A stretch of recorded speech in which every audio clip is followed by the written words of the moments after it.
السلام عليكم ورحمة الله وبركاته. الحمد لله نحمده ونستعينه ونستغفره ونؤمن به ونتوكل عليه ونعوذ بالله من شرور أنفسنا ومن سيئات أعمالنا. من يهده الله فلا مضل له ومن يضلله فلا هادي له، ونشهد أن لا إله إلا الله وحده لا شريك له، ونشهد أن سيدنا ومولانا محمدا عبده ورسوله، فصلى الله عليه وسلم تسليما كثيرا كثيرا. أما بعد، فأعوذ بالله من الشيطان الرجيم. بسم الله الرحمن الرحيم. إذا زلزلت الأرض زلزالها وأخرجت الأرض أثقالها وقال الإنسان ما لها يومئذ تحدث أخبارها بأن ربك أوحى لها يومئذ يصدر الناس أشتاتا ليروا أعمالهم فمن يعمل مثقال ذرة خيرا يره ومن يعمل مثقال ذرة شرا يره. صدق الله العظيم. رب اشرح لي صدري ويسر لي أمري واحلل عقدة من لساني يفقهوا قولي. اللهم ألهمنا رشدنا وأعذنا من شرور أنفسنا. آمین یا رب العالمین. حضرات، ان اجتماعات جمعہ میں کافی ہماری مجالس جو ہیں سورہ حجرات کے مطالعے پر صرف ہوئیں، اور اس کے بعد میں سوچ رہا تھا کہ اب یہاں آیا کسی طویل سورت کو ہم شروع کریں. سورہ بنی اسرائیل ہے، سورہ کہف ہے، سورہ یاسین ہے، یا یہ کہ کچھ اور منتخب مقامات یہاں ہمارے زیر درس آئے. تو اس سے پہلے مجھے کہا بھی گیا تھا، بعض حضرات کی طرف سے یہاں بھی توجہ دلائی گئی کہ آخری پارے کی جو آخری صورتیں ہیں، جو اکثر و بیشتر ہم سنتے ہیں اپنی جہری رکعتوں میں، یا جنہیں وہ یاد ہے اور ان کا یہ معمول ہے کہ وہ اپنے سنتوں اور نوافل میں اس کا تلاوت کرتے ہیں، تو کیوں نہ ان صورتوں کے اوپر ذرا تفصیلی بات کی جائے. اور یہ وہ تجربہ ہے جو مسجد دارالسلام باغ جناح میں نے کیا تھا اور بہت ہی مفید رہا تھا. وہاں لگ بھگ ان 15 صورتوں پر 1 سال تو لگا، اس لیے کہ ہر مہینے کے صرف 2 جمعے ہوتے تھے شروع کے، جو میرے وہاں کے لیے متعین تھے. لیکن یہ کہ سورہ زلزال سے لے کر سورہ ناس تک یہ کل 16 صورتیں ہیں کہ جن کا ہم نے وہاں مطالعہ کیا تھا، اور جیسا کہ میں نے عرض کیا وہ بات جو ہے بڑی مفید پائی گئی. تو اللہ کا نام لے کر آج سے ہم سورہ زلزال سے اپنے اس، جسے آپ کہیے کہ ایک نصاب ہے قرآن حکیم کا، اور یہ صورتیں وہ ہیں کہ جن میں سوائے ایک صورت کے تقریباً تمام کی تمام صورتیں مکہ میں نازل ہوئیں. اور اس کے بارے میں بھی اتفاق ہے کہ اکثر صورتیں وہ ہیں کہ جو نبی اکرم صلی اللہ علیہ وسلم کا جو مکی دور تھا، آغاز وحی کے بعد سے 40 برس کی عمر بھی تو آپ نے مکہ میں گزاری نا، لیکن وحی کا آغاز کب ہوا تھا؟ 40 برس کی عمر کے بعد. تو یہ جو صورتیں ہیں اصل میں اس دور میں نازل ہوئی جو حضور صلی اللہ علیہ وسلم کی مکی دور کے بالکل اوائل کی جو ڈیوریشن ہے، جو دورانیہ ہے، اس میں یہ صورتیں نازل ہوئی ہیں. سورہ زلزال سے لے کر جو 99ویں صورت ہے اور سورہ ناس تک کل یہ 16 صورتیں ہیں. اور آخری پارے میں یہ ہمارے زمانے میں تو معمول تھا، اور میں بھی اس سے ہو گزرا تھا، کہ بالکل جو ہماری شعوری زندگی کا آغاز ہوتا ہے، جبکہ ابھی ہم نے الف بے پڑھنا سیکھا تھا اور اس کے بعد جو ہے اسکول میں داخلہ ہوا تھا، تو ہم سب بہن بھائیوں کو والد محترم نے آخری پارہ جو ہے وہ حفظ کرا دیا تھا. اب بھی یہ معمول ہے کہ جو بھی دینی گھرانے ہیں کہ جن کے بزرگوں کے ہاں جو ہے قرآن حکیم سے ایک محبت اور عقیدت کا معاملہ ہے، وہ یہ کام کرتے ہیں. اور وہ آخری پارے کی صورتیں وہ شروع ہوتا تھا پیچھے سے، سورہ ناس، پھر سورہ فلق، اور اس کے بعد سورہ اخلاص، اور اس طرح چلتے ہوئے اما یتساءلون جو ہے، جو گویا کہ جو 30واں پارہ شروع ہو رہا ہے وہاں تک پہنچ جاتے تھے۔ اور جیسا کہ میں نے عرض کیا کہ اب بھی بعض گھرانوں میں اس کا اہتمام ہوتا ہے، اور میں کہوں گا کہ بہت ہی مبارک ہیں وہ گھرانے جہاں ان باتوں کو ترجیحاً جو ہے اختیار کیا جاتا ہے۔ تو آخری پارے میں کل 37 صورتیں ہیں، اور ان میں صرف 2 صورتیں وہ ہیں جو متفق علیہ مدنی صورتیں ہیں۔ مکی اور مدنی صورتوں کی تقسیم آپ کو معلوم ہے، جو صورتیں حضور پر مکہ کا جو دور تھا آپ کا 13 سال کا، اس میں نازل ہوئے مکی صورتیں ہیں، اور بعد میں جب حضور ہجرت فرما کر مدینہ تشریف لے آئے تو مدنی صورتیں ہیں۔ تو ان 37 صورتوں میں سے کل 2 صورتیں وہ ہیں جو مدنی ہیں اپنے زمانہ نزول کے اعتبار سے۔ وہ صورت کہ جس سے ہمارا آج کا گویا کہ اس سلسلے کا نصاب کا آغاز ہو رہا ہے، اس کے بارے میں 2 آراء ہیں۔ اس بات کو بھی ذہن میں رکھیے کہ نبی اکرم صلی اللہ علیہ وسلم پر جو صورتیں نازل ہوئیں ان کے بارے میں بعض کے بارے میں ہمارے مفسرین کا خیال ہے، اور یہ خیال صرف ہمارے مفسرین کا اس دور کے مفسر یا جو ہمارے سلف میں تھے وہ نہیں، بلکہ دور صحابہ میں بھی رائے موجود تھی کہ یہ صورت جو ہے سورۃ النصر، یہ خاص طور پر سورہ معوذتین، یہ مکے میں نازل ہوئی تھی لیکن مدینہ میں دوبارہ نازل ہوئی جب نبی اکرم صلی اللہ علیہ وسلم پر ایک یہودی خاتون نے کچھ جو ہے معاملہ کیا تھا، جادو کا سحر کیا تھا، تو گویا کہ یہ صورتیں پھر دوبارہ نازل ہوئی تھیں۔ اسی طرح یہ بعض صورتیں اور بھی ہیں کہ جس کے بارے میں اس میں سورہ زلزال بھی ہے۔ اکثر و بیشتر حضرت عبداللہ ابن عباس، حضرت عبداللہ ابن مسعود رضی اللہ تعالیٰ عنہ کی تو رائے یہ ہے کہ یہ مکی صورتیں ہیں، اور بھی کبار صحابہ کی۔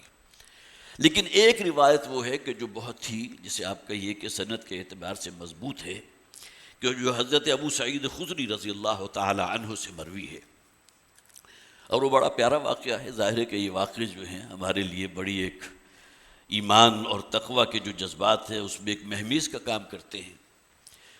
تو حضرت ابو سعید خدری رضی اللہ تعالیٰ عنہ مدینہ کے رہائشی تھے، اور نوعمر صحابہ میں ان کا شمار ہوتا ہے، لیکن یہ کہ جیسے ہی حضور مدینہ تشریف لائے تھے تو وہ بھی ایمان لے آئے تھے، گویا کہ نوجوان صحابہ میں سے وہ جو مدینہ کے رہنے والے تھے۔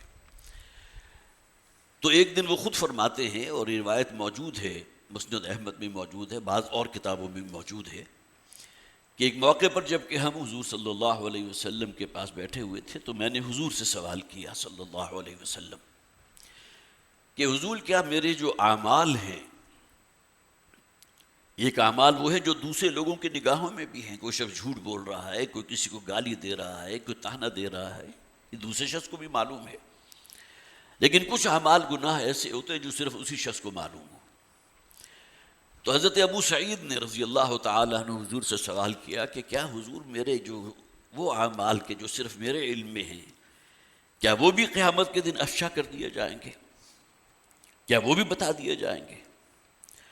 تو نبی اکرم صلی اللہ علیہ وسلم نے فرمایا کیوں نہیں، تمہارا چھوٹے سے چھوٹا عمل جو ہے وہ بھی ایک کتاب میں محفوظ ہے۔ وَوُضِعَ الْكِتَابُ فَتَرَى الْمُجْرِمِينَ مُشْفِقِينَ مِمَّا فِيهِ، مکی صورت ہے، سورہ کہف، اس میں فرمایا گیا اس دن وہ جب اعمال نامہ نصب کیا جائے گا تو تمہاری زندگی کی ایک ایک ڈیٹیل اس میں موجود ہوگی۔ تو حضرت ابو سعید خدری رضی اللہ تعالیٰ عنہ کے سوال کے جواب میں حضور نے فرمایا کیوں نہیں، کیا تم نے وہ صورت نہیں پڑھی؟ اور اس کے بعد آپ نے اس سورہ مبارکہ کی تلاوت کی۔ تو یہ وہ واحد روایت ہے کہ جس میں حضرت ابو سعید خدری رضی اللہ تعالیٰ عنہ کہتے ہیں، اور اس میں موجود ہے کہ گویا کہ یہ صورت مدینہ میں نازل ہوئی، اس لیے کہ انہوں نے پہلی مرتبہ سنی تھی۔ لیکن جیسا کہ میں نے عرض کیا کہ اس بات میں پوری طرح اتفاق موجود ہے کہ یہ سورہ مبارکہ جو ہے وہ مکہ میں نازل ہوئی تھی، اور اس کا جو اسلوب ہے وہ بالکل وہی ہے کہ جو مکی صورتوں کا ہے۔ یہاں بھی میں خاص طور پر چاہوں گا کہ اس لیے کہ بہرحال اب یہ سلسلہ سور جو ہے وہ اصل میں سورت کی جمع ہے، سور، سین کے اوپر پیش ہے، واو پر زبر ہے، اور را جو ہے جزم ہے۔ تو یہ جو سلسلہ سور ہے اس میں اب جب شروع کر رہے ہیں تو چند بنیادی باتیں میں آپ حضرات کے سامنے رکھ دوں، تاکہ یہ کہ جو حضرات بھی ان مجالس میں مستقلاً موجود رہتے ہیں وہ باتیں ان کے ذہن نشین رہیں۔ اور یہ باتیں وہ ہیں جو والد محترم جب بھی دورہ ترجمہ قرآن کا پروگرام ہوتا تھا تو تعارف قرآن کے ضمن میں وہ حاضرین کے گوش گزار کیا کرتے تھے۔ سب سے پہلی بات تو یہ کہ قرآن حکیم جو نبی اکرم صلی اللہ علیہ وسلم پر نازل ہوا تھا تو وہ آیات اور سورتوں کی شکل میں تھا. یہ بات بارہا بیان ہو چکی، لہذا میں تفصیل بیان نہیں کروں گا. یہ جو بعد کی تقسیم ہے کہ جس میں رکوع بھی بنائے گئے، زبر زیر بھی اس پر لگائے گئے، مدہ کی علامت بھی لگائی گئی، جہاں آپ کو نہیں رکنا چاہیے وقف لازم وہ بھی نمایاں کر دیا گیا. اور پھر یہ کہ صورتوں کی تقسیم جو اس دور میں تو موجود تھی، لیکن پاروں کی تقسیم، احزاب کی تقسیم، رکوع کی تقسیم یہ بعد میں ہوئی ہے. تو جو قرآن حضور نے امت کو منتقل کیا ہے وہ آیات اور صورتوں کی شکل میں تھا. حضرت عثمان رضی اللہ تعالیٰ عنہ کے دور میں احراب بھی لگے ہیں، اور اس کے بعد پھر یہ ہے کہ اس میں رکوعوں کی تقسیم بھی بعد میں ہوتی رہی. اور پھر دوسری بات یہ ہے تعارف قرآن کے ضمن میں کہ قرآن حکیم کو سمجھنے کے دو طریقے ہیں جو خود قرآن میں بیان کیے گئے. ایک جسے ہم کہیں گے قرآن کا مطالعہ کرنا اور اس کا جو اصل ایسنس ہے، جو اس کی روح ہے، اسے اپنے اندر جذب کرنا.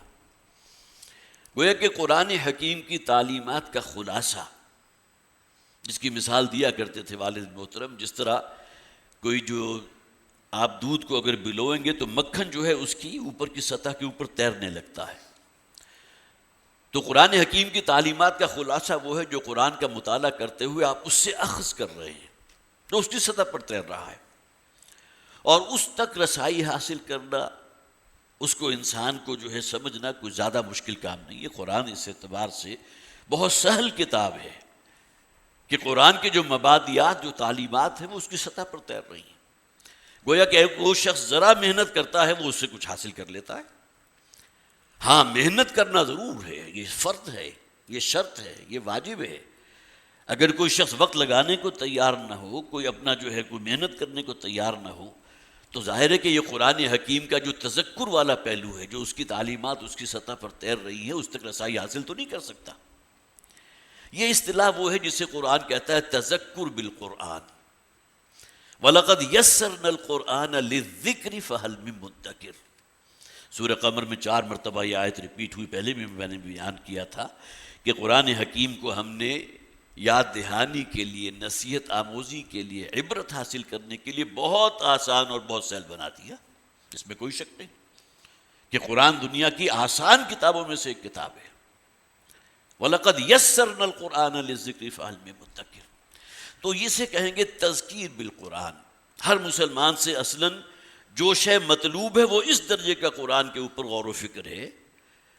وہ جو زیادہ گہرائی تک چاہے نہ بھی پہنچ سکے، تب بھی کم سے کم قرآن حکیم کی تعلیمات کا جو اصل ملخص ہے، جو اس کا خلاصہ ہے، جو اس کا جوہر ہے، وہ تو آپ تک پہنچ جاتے ہیں.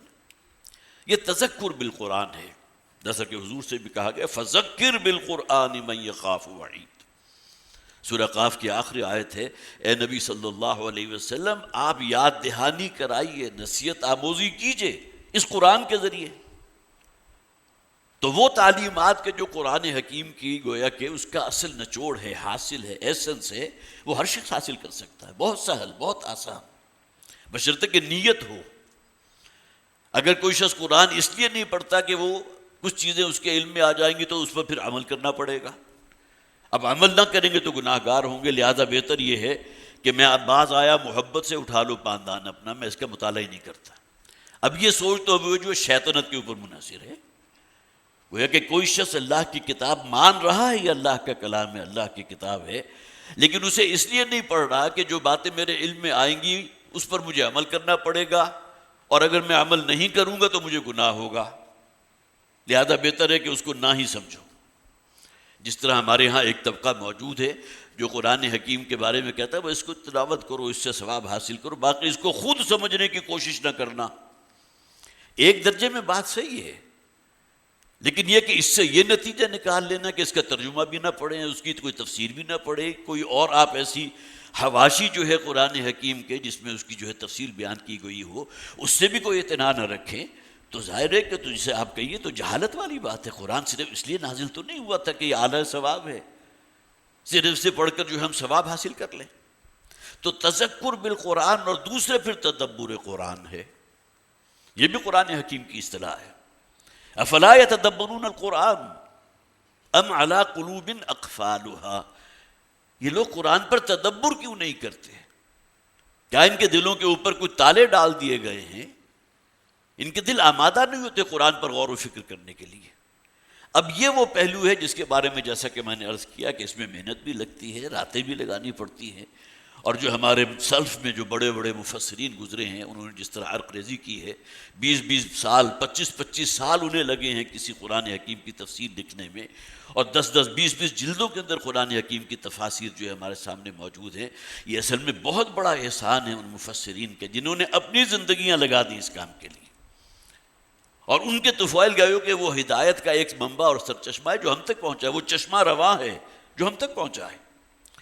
تو تذکر بالقرآن اور تدبر قرآن، ان دو اعتبارات سے بھی آپ اس کو خاص طور پر نوٹ کیجئے۔ اب یہاں جو ہم گویا کہ جو مطالعہ کریں گے تو اس میں بڑا حصہ تو تذکیر بالقرآن والا ہے، نصیحت، یاد دہانی، کچھ چیزیں جو کہیں ہمارے شعور میں کہیں نیچے اتر چکی ہیں انہیں اجاگر کرنا، اور جسے کہا گیا نا کہ انسان بہت سے غلاف جو ہے اپنے گرد لپیٹ لیتا ہے، ان غلافوں کو شکاف دینا تاکہ اندر سے وہ جو اصل معرفت ہے اللہ کی، اللہ پر ایمان ہے، اللہ کا یہ تقوی اختیار کرنا ہے، یہ شمع انسان میں جو روشن ہو۔ اب آئیے اس سورہ مبارکہ کی طرف، یہ صرف 2 باتیں میں نے عرض کی ہیں، باقی تعارف قرآن کا جو والد محترم کا لیکچر ہوتا ہے وہ تو گھنٹہ 1.5 گھنٹے پر مشتمل ہوتا ہے، اس میں سے بہت سی باتیں وہ ہیں کہ جو بہرحال آپ حضرات کے علم میں آنی چاہیے، اور ہمارا جو بیان القرآن ہے جو 7 جلدوں پر مشتمل ہے، اس میں تعارف قرآن کے نام سے جو ہے پورا ایک حصہ جو ہے موجود ہے، اس کا آپ مطالعہ بھی کیجیے گا۔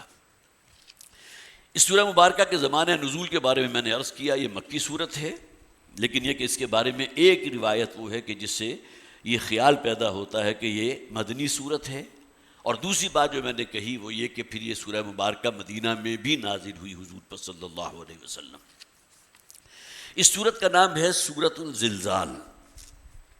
یہ زلزلے کا لفظ ہماری اردو زبان میں مستعمل، گویا کہ ہلنا، اور ہلنا بھی صرف چھوٹا موٹا ہلنا نہیں بلکہ ذرا شدت کے ساتھ ہلنا، زلزلہ تو یہ مفہوم کے اندر یہ ہے، اور یہ ہلنا ایک فزیکل بھی ہو سکتا ہے، اور ایک انسان کے اندر جو ہے کچھ ایسی حقائق اس کو جو ہے پہنچائے جائیں کہ وہ اندر سے ہل کر رہ جائے، یہ دونوں چیزیں بیان ہیں۔ اور جو فزیکل ہوگا اس کے اندر ظاہر ہے کہ ہمارے ہاں وہ زلزلے کی اصطلاح بھی موجود ہے، اور کیسے کیسے زلزلے آئے جنہوں نے پوری بستیوں کو نیست و نابود کر دیا۔ 2004 یا 2005 میں جو زلزلہ آیا تھا آپ کو معلوم ہے کم و بیش بھی 3-4 لاکھ افراد جو ہے اس کے اندر ہلاک ہوئے تھے۔ تو بہرحال یہ اللہ تعالیٰ کی طرف سے ایک پکڑ بھی ہے، اور انسان کے اوپر جو ہے ایک، جسے آپ کہیے کہ قرآن حکیم جو کہتا ہے نا کہ ہم لوگوں کو چھوٹے چھوٹے جھٹکے جو ہے وہ پہنچاتے ہیں تاکہ یہ کہ وہ اس بڑے عذاب سے پہلے وہ اللہ کی طرف رجوع اختیار کریں۔ تو زلزال کا لفظ ہے کہ جو اصل میں سورہ مبارکہ کا نام ہے جو اسی سورت کی پہلی آیت سے لیا گیا۔ اس کے بعد آئیے اس سورت کا ہم مطالعہ کرتے ہیں۔ اذا زلزلت الارض زلزالہا، جب کہ زمین ہلائی جائے گی جیسا کہ ہلایا جاتا ہے۔ اس کا مفہوم ہے گویا کہ ایک تو ہے کسی شے کا ہلنا، تھوڑا بھی زمین کا اگر کوئی جنبش پیدا ہوگی تو ظاہر ہے آپ نے کسی نقشے دیکھے ہیں، لوگ اپنی جگہوں کو چھوڑ کر بھاگتے ہیں، لا الہ الا اللہ محمد رسول اللہ کا ورد کرتے ہوئے باہر نکل آتے ہیں۔ یہ جنبش تو کچھ بھی نہیں ہے، وہ جو قیامت والی جنبش ہوگی جبکہ اللہ تعالیٰ اس کائنات کے نظام کو لپیٹ دے گا، جسے زلزلۃ الساعہ کہا گیا۔ اب یہ اصطلاح قرآن حکیم میں بہت سے اعتبارات سے موجود ہے۔ الساعہ کہا گیا وہ وقت کے جو گھڑی ہوگی اس کائنات کی، گویا کہ اینڈ ہو رہا ہے، ختم ہو رہی ہے۔ وہ جو فرمایا گیا نا کل شیء ہالک الا وجہہ، ایک وقت آئے گا کہ سوائے رب کے، اللہ کے رب کے، اللہ کے چہرہ انور کے کوئی شے موجود نہیں ہوگی۔ اور ایک وقت ایسا تھا بھی، اس لیے کہ جملہ مخلوقات تو اللہ تعالیٰ نے تخلیق فرمائی ہے نا۔ فرشتوں کی تخلیق کب ہوئی ہم کچھ نہیں کہہ سکتے، اس کائنات کی تخلیق اربوں خربوں سال پہلے ہوئی۔ ہمارے سائنسدان جو ہیں ان کی گنتی ختم ہو جاتی ہے، اس کائنات کی وسعت کے کسی ایک کونے تک جو ہے رسائی حاصل نہیں کر سکتے۔ تو وہ جو زلزلہ ہوگا اذا زلزلت الارض زلزالہا، جب وہ وقت آئے گا جسے قرآن الساعہ بھی کہتا ہے۔ اسی طرح اسی گروپ میں جو 37 صورتیں ہیں آخری پارے کی، اس میں سورہ نازعات ہے، سورہ عبس ہے، ایک دوسرے کے فوراً بعد ہیں۔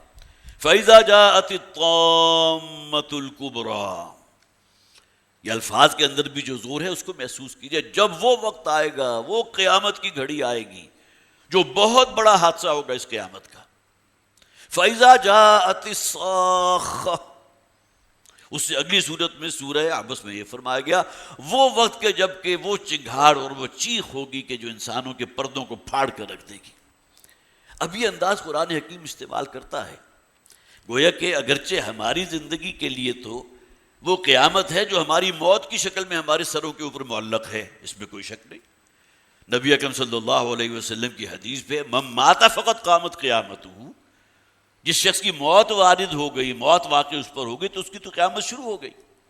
اب وہ زلزلۃ الساعہ جو ہوگا، جسے الصاخہ بھی کہا گیا اور جسے طامۃ الکبریٰ بھی کہا گیا، القارعۃ ما القارعہ بھی کہا گیا، وہ کھڑکھڑا ڈالنے والی، وہ بڑے بڑے دھماکے جو ہوں گے. یوم نطوی السماء کطی السجل للکتب، جس دن کہ اللہ تعالیٰ اس آسمان اور زمین کی بساط کو لپیٹ دے گا، یہ کائنات کا نظام تلپٹ کر دیا جائے گا. اس کا ظاہر ہے کہ ہم تصور نہیں کر سکتے ہوگا کیا، لیکن بہرحال قرآن حکیم کا مطالعہ کر لیجئے، وہ وقت آئے گا. ہمارا ایمان ہے، سورہ قیامہ موجود ہے نا، لا اقسم بیوم القیامہ ولا اقسم بالنفس اللوامہ، نہیں میں قسم کھاتا ہوں قیامت کے دن کی، اور نہیں میں قسم کھاتا ہوں نفس ملامت گر کی. تو قیامت کی قسم اگر اللہ تعالیٰ خود کھا رہے ہیں اور وہ قیامت کا دن لازماً آ کر رہے گا، تو ظاہر ہے وہ تو ہمارے ایمان کا بنیادی حصہ ہے. اب وہ کیا شکل ہوگی اس کا مختلف جو ہے، جیسا کہ قرآن حکیم میں کہا گیا یوم یجعل الولدان شیبا السماء منفطر بہ، اس دن جو ہے وہ شدت اور غلظت ہوگی کہ بچے بوڑھے ہو جائیں گے. گویا کہ صدمے کی وجہ سے، خوف اور دہشت کی وجہ سے جو عالم ہوگا. یہ مختلف اسالیب قرآن حکیم نے استعمال کیے ہیں اس دن کی، جو جسے آپ کہیے کہ شدت کو واضح کرنے کے لیے. انہی میں یہ الفاظ بھی ہیں اذا زلزلت الارض زلزالہا، جس دن کے اس زمین کو ہلا مارا جائے گا جیسے کہ ہلایا جاتا ہے. اس زلزلے کا تم تصور نہیں کر سکتے. اب دیکھیں یہاں جو الساعہ کا ذکر ہوا، اس میں بھی اس بات کو ذہن میں رکھیے، قرآن حکیم میں دو مراحل کا ذکر کیا گیا، نفخہ اولا اور نفخہ ثانیہ. اور اس بات کو بہت ہی وضاحت کے ساتھ اللہ تعالیٰ نے بیان فرمایا سورہ زمر میں آیت نمبر 68 میں، وَنُفِخَ فِي الصُّورِ فَصَعِقَ مَنْ فِي السَّمَاوَاتِ وَمَنْ فِي الْأَرْضِ، جس دن کے سور میں پھونکا جائے گا اور اس زمین و آسمان اور اس کائنات کی ہر شے ختم ہو جائے گی. صاعق، بے ہوش ہو جانا، وہ کہ صرف بے ہوشی نہیں ہے بلکہ اس نظام کو تلپٹ کر دیا جائے گا. اور اس بے ہوشی کے، اس دنیا کی بے ہوشی کے اوپر اس کو جو ہے کہیں جو ہے اس پر قیاس نہ کرو. فَصَعِقَ مَنْ فِي السَّمَاوَاتِ وَمَنْ فِي الْأَرْضِ إِلَّا مَنْ شَاءَ اللَّهُ، سوائے جسے اللہ چاہے. اور مستند روایات موجود ہیں کہ اس دن کا وہ جو الساعہ ہے، جو زلزلہ ہے، اس سے محفوظ کون رہیں گے؟ صرف وہ فرشتے کہ جنہوں نے اللہ کے عرش کو تھاما ہوا ہے. اب ہمارے ذہن میں ظاہر ہے کہ ہمارا ذہن جو ہے وہ تو فوری طور پر ایک تصور اپنے ذہن میں قائم کر لیتا ہے، وہ بنا لیتا ہے کہ گویا کہ کوئی بہت بڑا جو ہے، وہ بہت بڑا عرش ہے، کوئی اس کو جو ہے 8 فرشتوں نے اس کو جو ہے وہ تھاما ہوا ہے، اور ان کے اوپر وہ بے ہوشی اس دن کی نہیں ہوگی، قیامت کی سختی ان لوگوں کے لیے نہیں ہوگی. کسی حدیث میں یہ بھی کہا گیا کہ اللہ تعالیٰ اپنے عرش کے سائے تلے جو ہے ان لوگوں کو جگہ عطا فرمائے گا جن میں یہ اوصاف موجود ہوں گے. 7 صفات کا ایک حدیث کے اندر ذکر کیا گیا. تو اللہ کا عرش ہے جسے حملۃ العرش کہتے ہیں، 8 فرشتے جو اللہ کے عرش کو تھامے ہوئے ہیں. اس کا ہم تصور نہیں کر سکتے کہ کیا عرش کی شکل ہوگی اور کس طرح انہوں نے تھاما ہوا ہوگا. لہٰذا اس آیت میں جو فرمایا گیا نا، فَصَعِقَ مَنْ فِي السَّمَاوَاتِ وَمَنْ فِي الْأَرْضِ، ہر شے ختم ہو جائے گی زمین و آسمان کی، الا من شاء اللہ، مگر وہی کہ جسے اللہ چاہے گا. اور پھر آگے فرمایا ثم نفخ فیہ اخری، گویا کہ پہلا نفخہ جو ہے جسے الساعہ کہا گیا، الصاخہ کہا گیا، طامۃ الکبریٰ کہا گیا، اس کے بعد ایک دوسرا نفخہ ہوگا. ثم نفخ فیہ اخری، اس کے بعد دوبارہ ایک مرتبہ سور میں پھونکا جائے گا. فَإِذَا هُمْ قِيَامٌ يَنظُرُونَ، اور اس کے بعد تم دیکھو گے تمام لوگ جو ہے اپنی قبروں سے اٹھ کر کھڑے ہو جائیں گے. گویا کہ جو منتج ہوگا یہ پورا کا پورا صحنہ وہ کس پر ہوگا؟ اس قرآن میں بھی، اس سورہ مبارکہ میں چند اور چیزیں بھی بیان کی گئی ہیں. وہ اصل میں وہ حساب کتاب کا دن جو آنے والا ہے، اور انسانوں کو اس دن ان کے قبروں میں سے نکال کر جو ہے باہر کھڑا کر دیا جائے گا۔ فَإِذَا هُمْ قِيَامٌ يَنظُرُونَ، اب وہ تمام انسان جو ہے حضرت آدم سے لے کر اور آخری انسان جو قیامت سے قبل اس دنیا میں موجود ہے، وہ سب کے سب وہاں جو ہے اپنی قبروں سے نکل کر کھڑے ہو جائیں گے، اور گویا کہ اب وہ دور ہوگا کہ جسے ہم حشر نشر کہتے ہیں، حساب و کتاب کہتے ہیں، مواخذہ کہتے ہیں۔ لن تزول قدم ابن آدم حتی یسأل عن خمس، ابن آدم کے قدم جو ہیں اللہ کی بارگاہ کے کٹہرے جو ہے اس سے ہل نہیں سکیں گے جب تک کہ اس سے 5 باتوں کا حساب کتاب نہ لے لیا جائے۔ اب یہ حدیث بھی بارہا آپ کو سنائی ہے، ان کا میں ذکر نہیں کر رہا، لیکن بہرحال وہ دن اذا زلزلت الارض زلزالہا، وہ دن کے جس دن اس زمین کو ہلا مارا جائے گا جس طرح کہ ہلائی جاتی ہے، نفخہ اول اور اس کے بعد پھر نفخہ ثانیہ۔ اور نفخہ ثانیہ کا نتیجہ کیا کہ تمام انسانوں کو دوبارہ زندہ کر کے ان کے رب کے حضور کھڑا کر دیا جائے گا۔ اب یہ آخری پارے کے جو صورتیں ہیں اس کے اندر خاص طور پر انذار آخرت آپ کو بہت نمایاں نظر آتا ہے، اس لیے کہ وہ جو حالی کے الفاظ ہیں نا، وہ بجلی کا کڑکا تھا یا صوت ہادی عرب کی زمین جس نے سالی ہلا دی، وہ اس صورت ہے کہ جس کا جو ہے آغاز قسموں سے ہوا ہے، اور اس نے جو اس کے اندر ایک جلالت ہے، ان صورتوں کے الفاظ کے اندر جو ہیبت ہے، گویا کہ وہ جو بجلی کا کڑکا تھا یا صوت ہادی عرب کی زمین جس نے ساری ہلا دی، تو گویا کہ اس کا اگر اطلاق ہوتا ہے تو آخری پارے کی ان صورتوں پر ہوتا ہے جس میں جھنجھوڑنے کا انداز ہے، متنبع کرنے کا انداز ہے۔ جس طرح کوئی شخص جو ہے نیند کے ماتے وہ ہیں کہ جو بالکل جو ہے بے ہوشی کے نیند سو رہے ہیں، انہیں جھنجھوڑ کر جو ہے انہیں بیدار کرنا مقصود ہے۔